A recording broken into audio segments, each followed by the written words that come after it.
Saudara-saudaraku, Yesus sesudah selesai mengadakan penebusan itu, maka dia tidak lagi manusia. Nah, ini sangat penting ini. Hanya di dalam proses penebusan, untuk dia boleh masuk dalam kematian itu, dia menjadi manusia. Sesudah selesai penebusan itu, dia sudah kembali kepada posisinya semula. Tuhan sepenuh. Tidak ada lagi kemanusiaan. Kisah Rasul pasal yang kedua, ayat yang ke-36. Jadi seluruh kaum Israel harus tahu dengan pasti bahwa Allah telah membuat Yesus yang kamu salibkan itu menjadi Tuhan dan Kristus. Ini saudara-saudaraku. Jadi sesudah Yesus selesai mengadakan penebusan itu, dia kembali kepada posisinya. Murid-murid Tuhan memberitakan tentang kebangkitan ini, dan itulah inti pemberitaan murid-murid. Kisah Rasul pasal 10, saya bacakan ayat yang ke-36. Itulah firman yang ia suruh sampaikan kepada orang-orang Israel, yaitu firman yang memberitakan damai sejahtera oleh Yesus Kristus, yang adalah Tuhan dari semua orang. Jadi sesudah selesai mati untuk mengalahkan maut, mengambil kunci maut, mengalahkan iblis, dan juga mengadakan penebusan, maka dia kembali kepada posisinya. Dia menjadi Tuhan, dan bukan hanya orang Kristen, Tuhan seluruh manusia.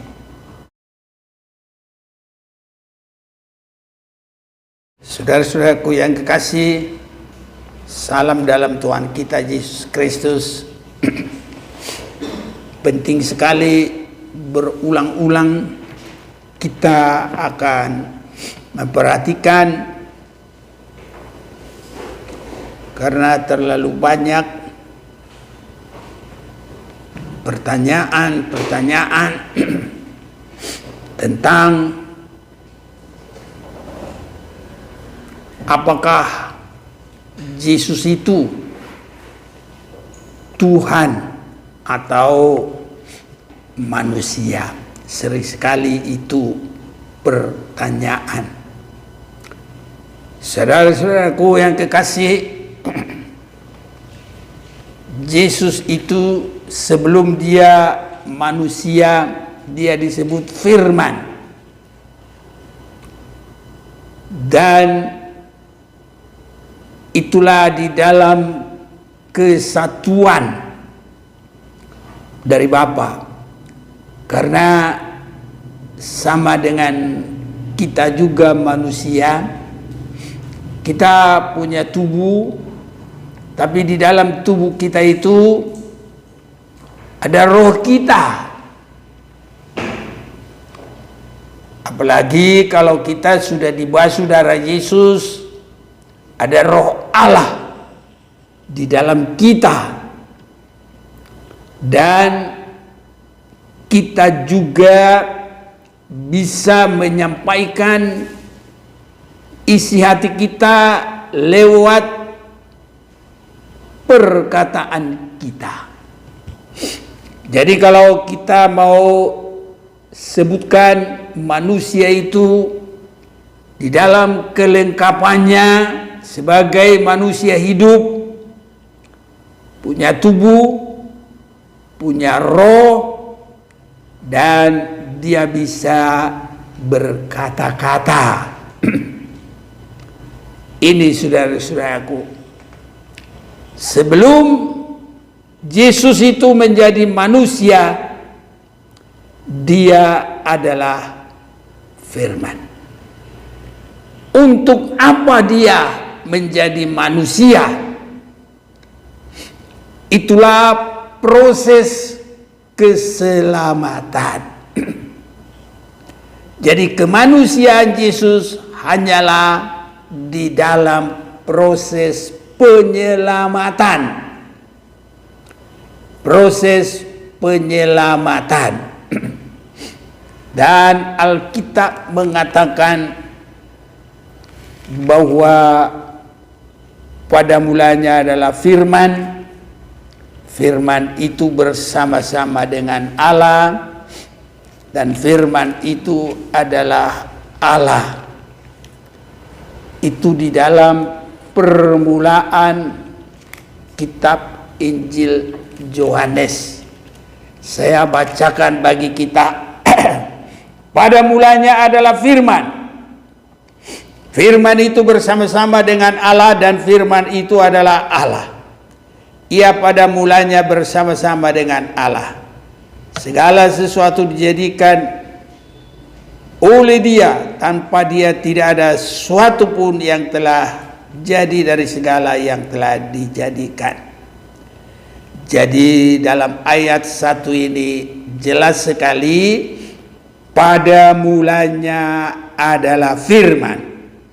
Firman itu bersama-sama dengan Allah, dan firman itu adalah Allah.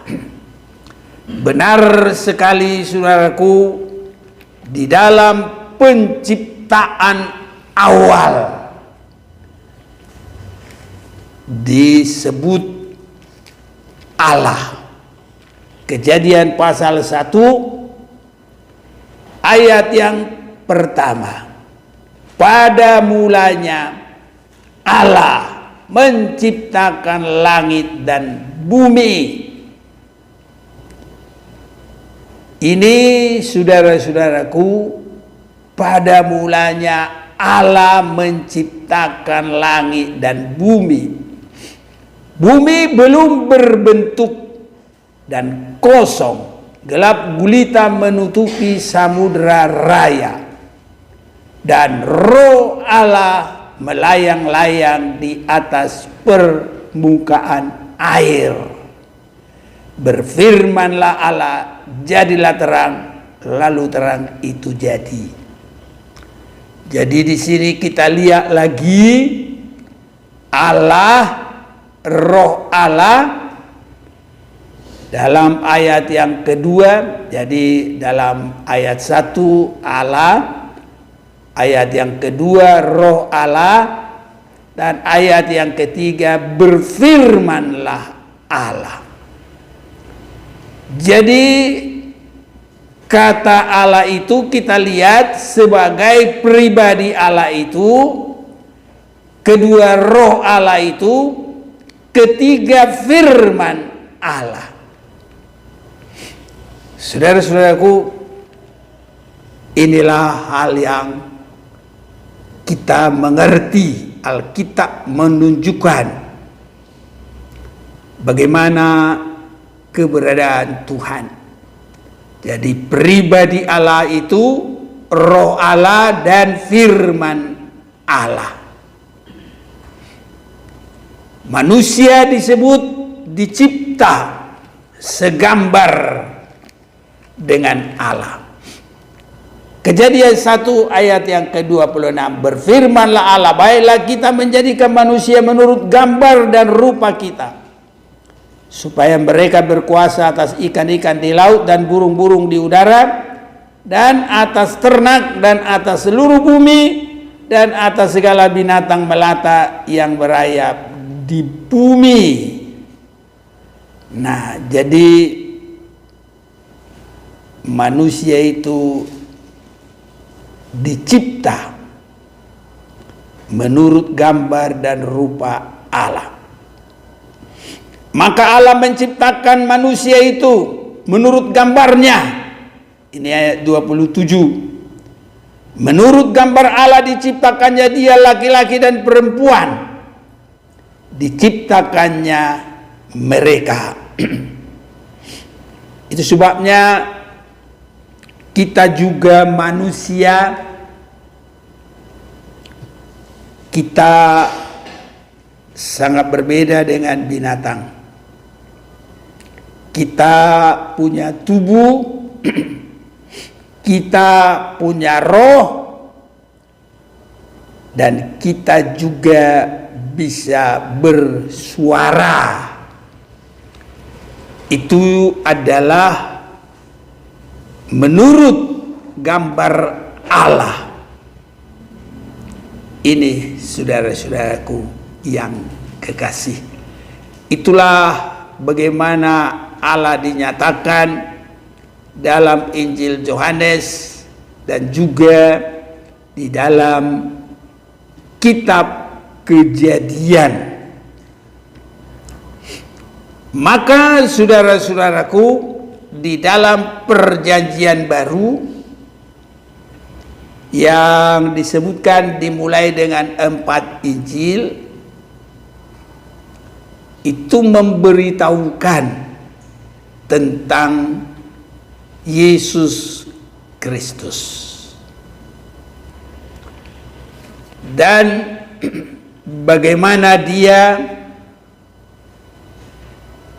di dalam pekerjaannya. Saya mau ajak kita membaca Filipi pasal yang kedua, mulai ayat 5. Hendaklah kamu dalam hidupmu bersama menaruh pikiran dan perasaan yang terdapat juga dalam Kristus Yesus, yang walaupun dalam berupa Allah tidak menganggap kesetaraannya dengan Allah itu sebagai milik yang harus dipertahankan, melainkan telah mengosongkan dirinya sendiri dan mengambil rupa seorang hamba dan menjadi sama dengan manusia. Dan dalam keadaan sebagai manusia, ia telah merendahkan dirinya dan taat sampai mati, bahkan sampai mati di kayu salib. Saudara-saudaraku, Yesus meninggalkan kesetaraannya dengan Allah. Yesus mengosongkan dirinya. Yesus menjadi sama dengan manusia. Untuk apa itu dilakukan? Adalah dalam proses keselamatan manusia, dalam proses penebusan manusia. Ada 2 hal yang Yesus mengambil posisi dalam penyelamatan itu. Yang pertama, dia mengambil posisi anak domba Allah. Itu di dalam Yohanes 1 ayat yang ke-29. Pada keesokan harinya Yohanes melihat Yesus datang kepadanya dan ia berkata, "Lihatlah anak domba Allah yang menghapus dosa dunia." Inilah yang pertama, posisi yang diambil Yesus untuk penyelamatan, menghapus dosa dunia. Dan yang kedua, Yesus mengambil posisi benih yang jatuh ke tanah, mati dan tumbuh kembali dan berbuah-buah. Yohanes 12 ayat 23. Tetapi Yesus menjawab mereka, katanya, telah tiba saatnya Anak Manusia dimuliakan. Aku berkata kepadamu, sesungguhnya jikalau biji gandum tidak jatuh ke dalam tanah dan mati, ia tetap satu biji saja. Tapi jika ia mati, ia akan menghasilkan banyak buah. Barang siapa mencintai nyawanya, ia akan kehilangan nyawanya. Tapi barang siapa tidak mencintai nyawanya di dunia ini, ia akan memeliharanya untuk hidup yang kekal. Barang siapa melayani aku, ia harus mengikut aku, dan di mana aku berada, di situ pun pelayanku akan berada. Barang siapa melayani aku, ia akan dihormati Bapa. Jadi ini supaya banyak diselamatkan, maka dia mengambil posisi sebagai biji yang jatuh ke tanah, biji gandum jatuh ke tanah dan mati, baru itu akan menghasilkan banyak buah. Artinya saudaraku, bisa dipanen besar di akhir zaman untuk masuk hidup yang kekal selama-lamanya. Maka bagaimana proses Yesus datang ke dunia? Bagaimana proses Yesus menjadi manusia? Semua proses itu dilalui dengan bagaimana manusia yang sesungguhnya. Jadi dia harus melalui juga dilahirkan.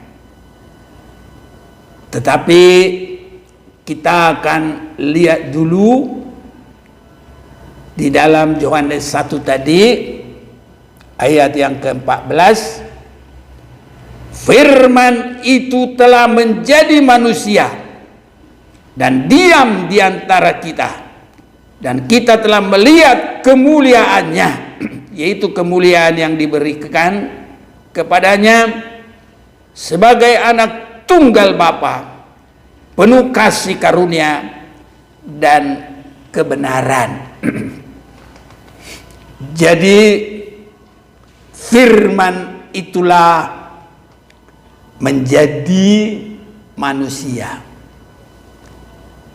Itu sebabnya banyak saudara-saudara kita juga yang menyebut Yesus itu Isa bin Maryam. Tidak ada yang bin ibunya. Bin itu menunjuk ayahnya. Jadi Yesus itu tidak ada ayah biologis. Itu sebabnya bila kita membaca di dalam Injil Matius pasal yang pertama ini, biar semua kita lihat jelas dari awal untuk semua boleh mengerti keberadaan Yesus itu. Matius, Injil Matius pasal yang pertama, kelahiran Yesus Kristus, ayat 18. Kelahiran Yesus Kristus adalah seperti berikut. Pada waktu Maria ibunya bertunangan dengan Yusuf, ternyata ia mengandung dari Roh Kudus sebelum mereka hidup sebagai suami istri. Jadi kalau mengatakan Yesus itu anaknya Roh Kudus dan anaknya firman Tuhan, kalamnya Allah, nggak ada orang berani. Jadi karena mereka tahu Roh Kudus itu adalah Tuhan, firman Tuhan juga adalah Tuhan. Jadi mereka tidak mau berkata-kata. Tidak ada selain orang yang percaya keberadaan Yesus yang sesungguhnya. Mereka tahu bahwa Yesus itu adalah dilahirkan oleh Maria dari Roh Kudus dan firman Tuhan. Jadi jelas sekali kelahiran Yesus Kristus adalah seperti berikut. Pada waktu Maria ibunya bertunangan dengan Yusuf, ternyata ia mengandung dari Roh Kudus. Jadi kalau kita boleh melihat ini, karena Maria itu mengandung dari Roh Kudus, ya asalnya Yesus itu dari Roh Kudus. Pengertian manusia sekarang bapaknya itu Roh Kudus dan firman Tuhan. Ini karena Yusuf suaminya seorang yang tulus hati dan tidak mau mencemarkan nama istrinya di muka umum, ia bermaksud menceraikannya dengan diam-diam. Tapi ketika ia mempertimbangkan maksud itu, malaikat Tuhan nampak kepadanya dan dalam mimpi dan berkata, "Yusuf anak Daud, janganlah engkau takut mengambil Maria sebagai istrimu, sebab anak yang di dalam kandungannya adalah dari Roh Kudus." Ini jelas sekali.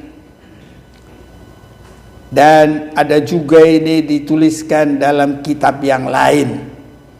Ia akan melahirkan anak laki-laki dan engkau akan menamakan dia Yesus, karena dialah yang akan menyelamatkan umatnya dari dosa mereka.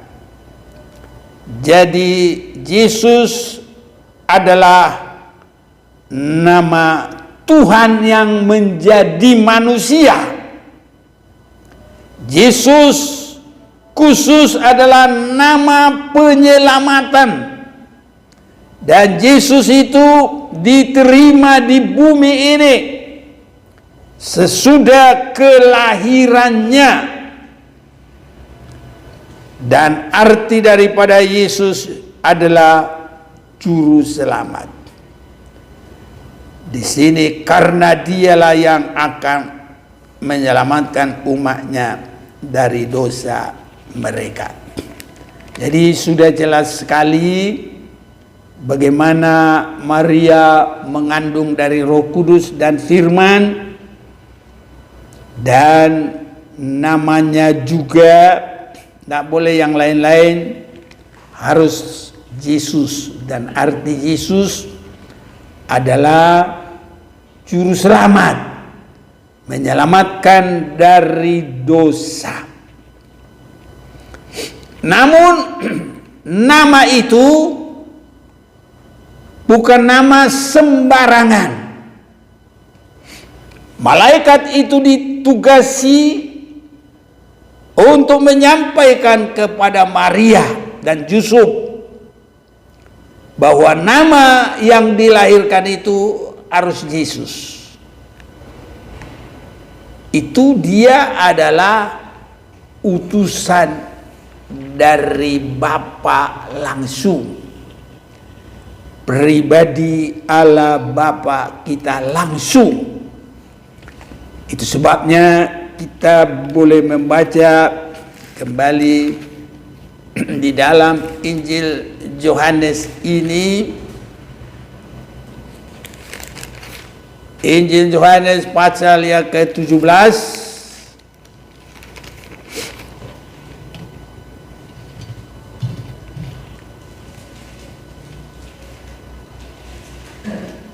Saya akan bacakan bagi kita Mulai ayat yang ke-10, dan segala milikku adalah milikmu, dan milikmu adalah milikku, dan aku telah dipermuliakan di dalam mereka, dan aku tidak ada lagi di dalam dunia, tapi mereka masih ada di dalam dunia. Dan aku datang kepadamu, ya Bapa yang kudus, peliharalah mereka dalam namamu, yaitu namamu yang telah engkau berikan kepadaku, supaya mereka menjadi satu sama seperti kita. Jadi Yesus dengan Bapa itu satu, dan nama mereka juga satu.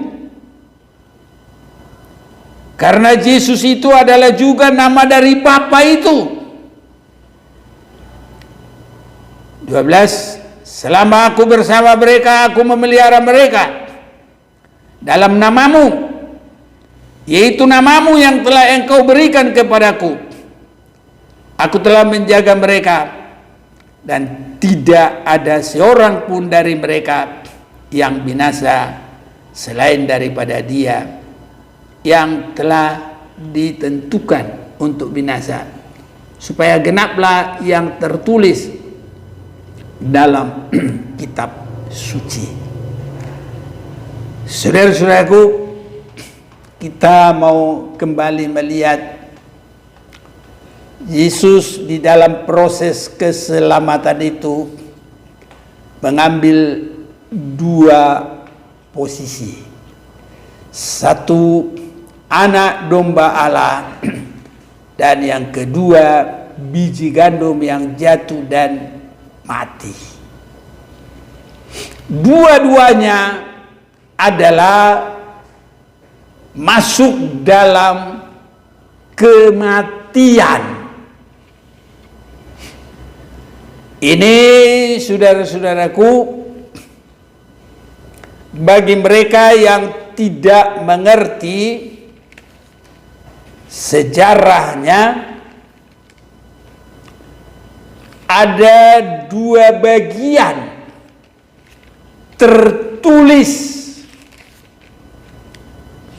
Tapi kalau mereka tidak mengerti sejarahnya, satu ditulis ya tentang kematian Yesus, bahwa Yesus tidak mati dan bangkit. Ini bagi mereka yang mengejek, dan karena mempertahankan pekerjaannya, ya posisinya di bumi.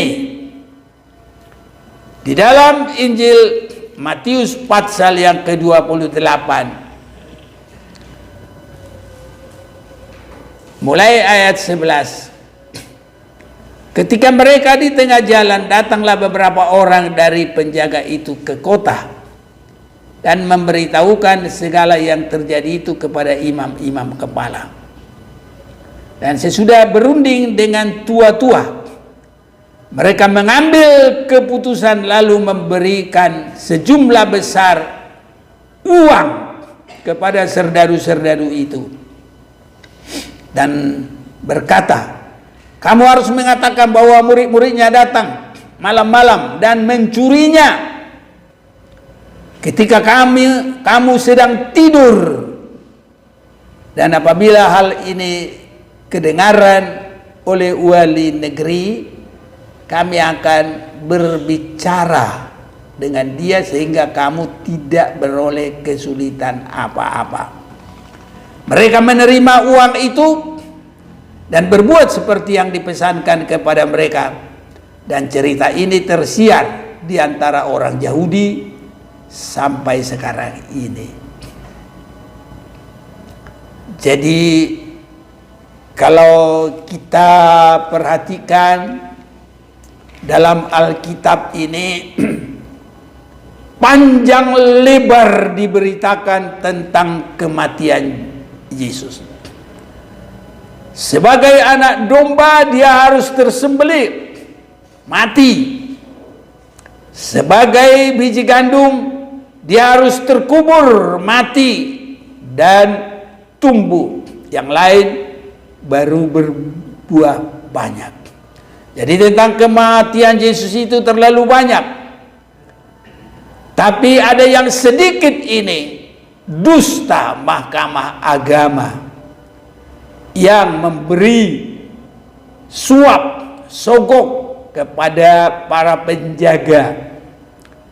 Katakan bahwa Yesus itu tidak mati dan bangkit. Katakan bahwa dia datang, murid-muridnya mencurinya ketika kamu sedang tidur. Ini dalam versi kitab lain juga ada, tapi inilah yang banyak diambil untuk mengatakan Yesus itu tidak mati. Kalau tidak mengerti sejarahnya begitu, sehingga mereka tidak bisa lagi menjabarkan satu bilang mati dalam satu kitab suci. Bukan Alkitab. Alkitab sudah jelas. Di dalam Alkitab juga ada yang berkata Yesus tidak mati, tapi dia dicuri oleh murid-muridnya. Tapi ini adalah perkataan dusta mahkamah agama. Saudaraku, biar bagaimana proses keselamatan itu, Yesus harus mati. Alasan yang pertama, disitulah menunjukkan betapa besarnya kasih Allah akan dunia ini. Sehingga kalau kita baca di dalam 1 Petrus pasal yang kedua, 1 Petrus pasal yang kedua,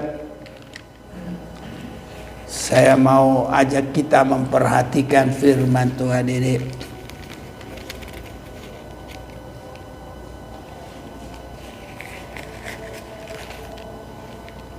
Satu Petrus pasal 1 ya. Ayat 18. Sebab kamu tahu bahwa kamu telah ditebus dari cara hidupmu yang sia-sia, yang kamu warisi dari nenek moyangmu itu, bukan dengan barang yang fana, bukan pula dengan perak atau emas, melainkan dengan darah yang mahal, yaitu darah Kristus yang sama seperti darah anak domba yang tidak bernoda dan tidak bercacat. Mulai dari Adam, waktu mereka berdosa, mereka mengambil daun-daun menjadi cawat, tapi Allah menyembelih korban binatang sehingga pakaian mereka diganti dengan kulit. Ini sudah menunjukkan nubuatan bahwa korban Yesus itulah yang bisa dipakai dengan baik untuk keamanan, untuk keselamatan, untuk kesehatan, bukan daun. Jadi menunjuk kepada pengorbanan. Jadi bukan perak, bukan emas. Jadi bukan dengan kekuasaan, bukan dengan paksa. Perkataan sekarang otoriter. Sering sekali kalau kita lihat orang paksa. Cara maksanya banyak. Cara berkata-kata, sampai pun dengan cara demo-demo segala hal. Ini saudaraku cara paksa. Tapi kalau Allah menyediakan penebus dosa, tidak cara paksa. Bahkan Yesus juga rela, sudah siap menjadi anak domba Allah. Yesus juga sudah siap menjadi biji gandum yang mati dan tumbuh supaya berbuah banyak. Jadi di sini kita lihat juga saudaraku, kasih yang besar. Tidak dengan perkataan, tidak dengan tenaga, tidak dengan kuasa, tapi dengan pengorbanan. Itulah kasih yang sangat besar. Jadi mereka yang mau menerima Yesus, dibaptis dalam Yesus, inilah yang langsung mereka alami. Dosanya bagaikan dirontokkan langsung habis di bas saudara Yesus. Dan tabiat yang keras itu ada berubah. Ada kasih, ada pengampunan. Walaupun tidak semuanya langsung kasih yang sempurna, pengampunan yang sempurna, tapi sudah berubah. Tidak lagi terus kekerasan-kekerasan, tapi sudah ada kuasa dari kasih itu yang menjadi praktek. Karena kita ditebus dengan kasih. Ini sebabnya dalam Yohanes 3 ayat 16, karena demikian Allah mengasihi dunia ini sehingga diberikannya anaknya yang satu-satunya. Ya. Jadi karena demikian Allah mengasihi dunia ini dan memberikan anak satu-satunya, mati tersalib, jadi korban, jadi anak domba Allah. Jadi pengorbanan Yesus itu menunjukkan besarnya. Satu, kasih Bapa memberikan anaknya. Kedua, kasih Yesus memberikan nyawanya sendiri. Itu sebabnya kalau kita baca juga di dalam Injil Yohanes pasal, kita akan baca sebentar ini.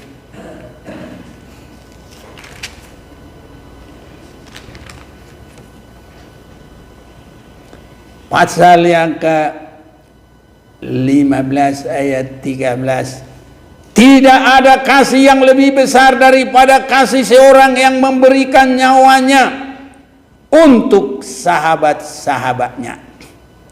Jadi Yesus memberi nyawanya bagi kita semuanya.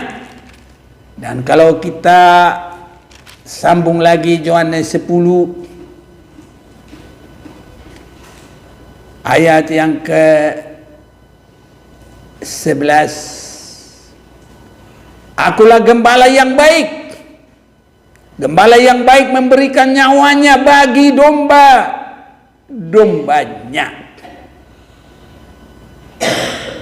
Inilah saudara-saudaraku, betapa besarnya kasih Yesus bagi kita. Biar kita boleh mengasihi Dia. Jadi menunjukkan besarnya kasih. Itu sebabnya Yesus rela mati. Dan selanjutnya kita akan lihat lagi, Yesus memang harus mati. Karena Dia harus mengalahkan iblis dan maut. untuk mengalahkan maut itu, dia harus masuk ke dalam maut itu. Karena maut itu tidak akan bisa dikalahkan kalau tidak dimasuki. Jadi kalau Yesus masuk ke dalam maut itu, kematian itu, dia bangkit. Dalam kebangkitan Yesus itulah kekalahan daripada iblis. Sehingga di dalam 1 Korintus pasal yang ke-15, kita akan cepat-cepat saja ini, saya akan bacakan bagi kita mulai ayat yang ke-53. Karena yang dapat binasa ini harus mengenakan yang tidak dapat binasa, dan yang dapat mati ini harus mengenakan yang tidak dapat mati. Dan sesudah yang dapat binasa ini mengenakan yang tidak dapat binasa, dan yang dapat mati ini mengenakan yang tidak dapat mati, maka akan genaplah firman Tuhan yang tertulis, maut telah ditelan dalam kemenangan. 55. Hai maut, di manakah kemenanganmu? Hai maut, di manakah sengatmu? Sengat maut ialah dosa, dan kuasa dosa ialah hukum Taurat. 57. Tapi syukur kepada Allah yang telah memberikan kepada kita kemenangan oleh Kristus Yesus Tuhan kita. Jadi mengalahkan maut itu, Yesus harus siap mati. Bagaimana Yesus dalam kematiannya? Disitulah yang kita akan perhatikan.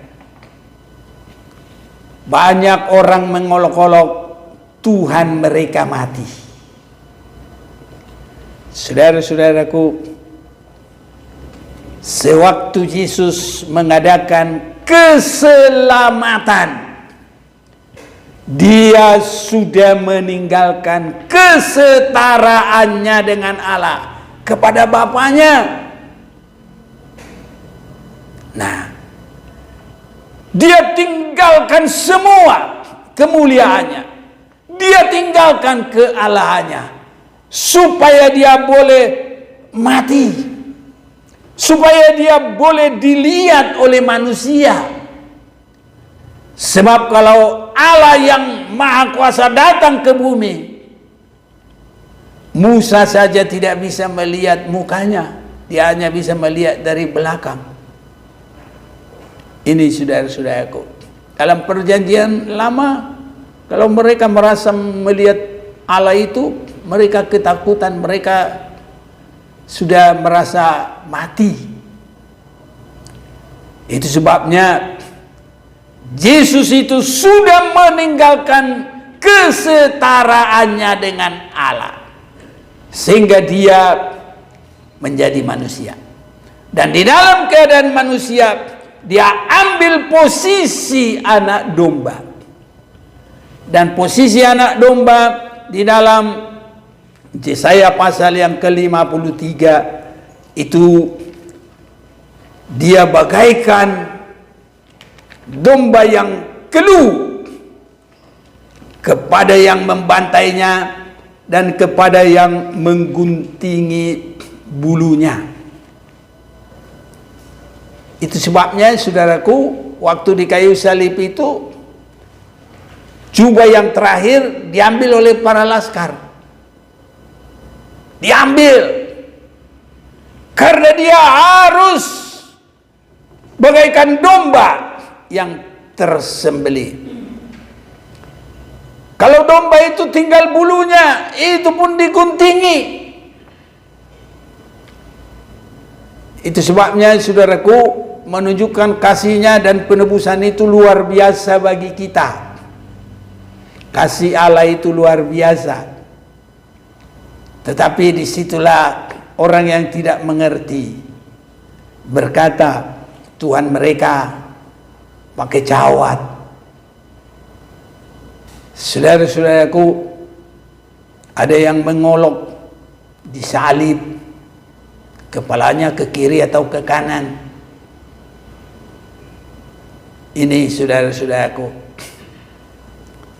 semuanya boleh berkata apa saja, dan kita tidak perlu membela, tidak perlu sakit hati, karena kita ini tidak akan membela Tuhan. Tuhan cukup membela dirinya. Kita juga tidak akan membela agama kita. Kebenaran dalam agama itu cukup membela dia. Justru kitalah yang harus selalu mencocokkan diri kita, dan kita memperhatikan sungguh-sungguh kebenaran firman Tuhan itu semuanya tergenapi. Jadi mengambil posisi anak domba, Yesus harus berkorban, mati tersalib. Dan itulah mulai prosesnya: ditangkap, diadili, disalib, dijuljuta, dikubur. Tetapi di hari yang ketiga dia bangkit. Dan ini kemenangan. Dan karena ini sangat penting, iblis mau mencoba dengan mahkamah agama supaya menutupi mereka yang tidak mengerti sejarahnya. Mereka bingung karena ada bilang mati, ada bilang dicuri oleh murid-murid. Mereka mau ambil yang mana sesuka hatinya untuk menjadikan itu alat menyerang iman Kristiani. Tapi kita sudah mengerti, Yesus itu harus mati tersalib sebagai anak domba. Darahnya tercurah bagi kita. Dia mati dan bangkit. Dia harus melaksanakan itu. Kalaupun ada yang berkata bukan dia, tapi dia dicuri muridnya, itulah dusta mahkamah agama. Di Alkitab kita juga ada tertulis, apalagi di kitab orang. Tapi mereka tidak bisa mencapai kepada kebenarannya. Mereka tidak bisa mencapai kepada sejarahnya. Tapi kita mengerti dengan sungguh-sungguh. Dan disinilah kita boleh lihat, mengadakan keselamatan itu harus dengan pengorbanan sepenuh.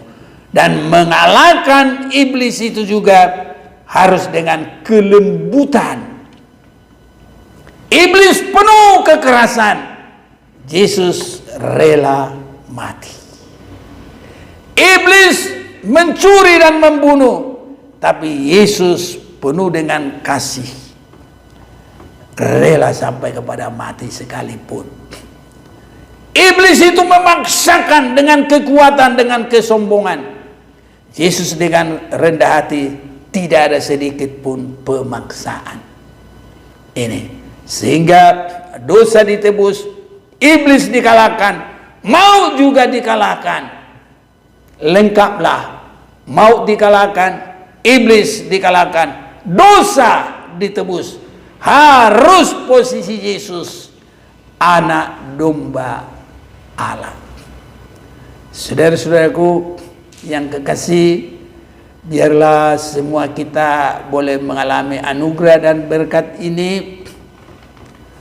Hal yang satu lagi, biji gandum yang mati dan tumbuh kembali berbuah, itu juga sama, saudaraku. Tapi kita sudah melihat satu posisi domba yang tersembelih dan mati, lengkaplah penebusan dosa. Sehingga disebut dalam Yohanes 1 ayat 29, lihatlah anak domba Allah yang mengangkut dosa dunia. Saudaraku, dalam perjanjian baru, dalam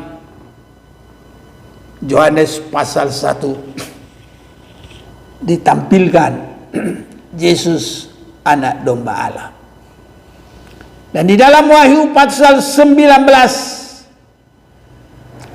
itulah yang terakhir memberitakan tentang Yesus dan umatnya.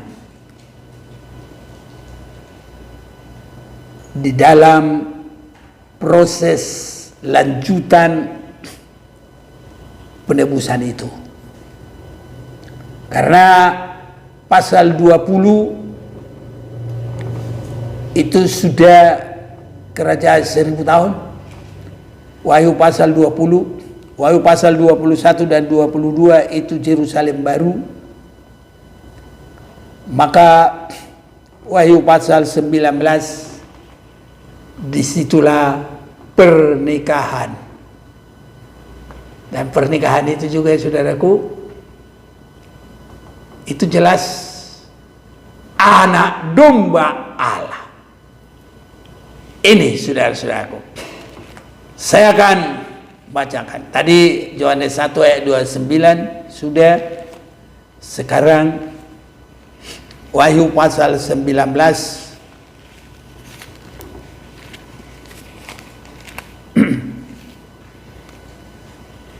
mulai ayat yang ke-6, perikop perjamuan kawin anak domba. Dan ini sampai kepada ayat yang ke-10. Saya baca. Lalu aku mendengar seperti suara himpunan besar orang banyak, seperti desau air bah, dan seperti deru guru yang hebat, katanya, haleluya, karena Tuhan Allah kita yang maha kuasa telah menjadi raja. Marilah kita bersukacita dan bersorak-sorai dan memuliakan Dia, karena hari perkawinan anak domba telah tiba dan pengantinnya telah siap sedia. Dan kepadanya dikaruniakan supaya memakai kain linen halus yang berkilau-kilauan dan yang putih bersih. Linen halus itu adalah perbuatan-perbuatan yang benar dari orang-orang kudus. Lalu ia berkata kepadaku, tuliskanlah, berbahagialah mereka yang diundang ke perjamuan kawin anak domba. Katanya lagi kepadaku, perkataan ini adalah benar, perkataan-perkataan dari Allah. Maka tersungkurlah aku di depan kakinya untuk menyembah Dia. Tetapi ia berkata kepadaku, janganlah perbuat demikian. Aku adalah hamba sama dengan engkau dan saudara-saudaramu yang memiliki kesaksian Yesus. Sembahlah Allah, karena kesaksian Yesus adalah roh nubuat. Saudara-saudaraku, Yesus anak domba yang menghapus dosa dunia. Dan pengorbanan itulah juga yang sangat meninggikan Yesus, Raja segala raja. Bahkan nanti Dia disebut masuk dalam nikah anak domba Allah. Itulah satu pesta persekutuan umat-umat tebusan seluruhnya. Satu hal yang sangat luar biasa. Saya rindu kita semua ada di situ. Kita jemaat Maranatha ini ada di situ. Semua yang mendengar firman ini juga, kita doakan lagi banyak jiwa boleh masuk dalam pesta ini, saudara-saudaraku yang kekasih. Itu sebabnya dimulai dari penebusan dosa bagi kita. Kalau kita selalu dipimpin oleh Roh Kudus dan firman Tuhan, maka kita akan memiliki perbuatan-perbuatan benar dari orang-orang kudus. Itulah pakaian. Jadi tidak asal hidup. Setelah ditebus sampai kita berjalan jalan kebenaran dan hidup. Dan itulah menjadi pakaian kita, saudara-saudaraku. Sehingga dengan demikian kita menjadi yang sangat diberkati Tuhan. Saudara-saudaraku, Yesus sesudah selesai mengadakan penebusan itu, maka dia tidak lagi manusia. Nah, ini sangat penting ini. Hanya di dalam proses penebusan, untuk dia boleh masuk dalam kematian itu, dia menjadi manusia. Sesudah selesai penebusan itu, dia sudah kembali kepada posisinya semula. Tuhan sepenuh. Tidak ada lagi kemanusiaan. Kisah Rasul pasal yang kedua, biar lengkap sedikit lagi. Ayat yang ke-36. Jadi seluruh kaum Israel harus tahu dengan pasti bahwa Allah telah membuat Yesus yang kamu salibkan itu menjadi Tuhan dan Kristus. Ini saudara-saudaraku. Jadi sesudah Yesus selesai mengadakan penebusan itu, dia kembali kepada posisinya. Murid-murid Tuhan memberitakan tentang kebangkitan ini, dan itulah inti pemberitaan murid-murid. Kisah Rasul pasal 10, saya bacakan ayat yang ke-36. Itulah firman yang disuruh, itulah firman yang ia suruh sampaikan kepada orang-orang Israel, yaitu firman yang memberitakan damai sejahtera oleh Yesus Kristus, yang adalah Tuhan dari semua orang. Jadi sesudah selesai mati untuk mengalahkan maut, mengambil kunci maut, mengalahkan iblis, dan juga mengadakan penebusan, maka dia kembali kepada posisinya. Dia menjadi Tuhan, dan bukan hanya orang Kristen, Tuhan seluruh manusia. Itu sebenarnya dia akan datang menghakimi semua manusia. Dan di dalam ayat yang ke-42, saya bacakan juga ini Kisah Rasul 10 ini. Dan ia telah menugaskan kami memberitakan kepada seluruh bangsa dan bersaksi bahwa dialah yang ditentukan Allah menjadi hakim atas orang-orang hidup dan orang mati. Ini tentang dialah semua nabi bersaksi bahwa barang siapa percaya kepadanya, ia akan mendapat pengampunan dosa oleh karena namanya. Ketika Petrus sedang berkata demikian, turunlah Roh Kudus di atas semua orang yang mendengarkan pemberitaan itu. Kiranya Tuhan menolong kita, memberkati kita, dan saat ini kita akan menyembah Tuhan yang hidup, yang sangat menyatakan kasih-Nya bagi kita.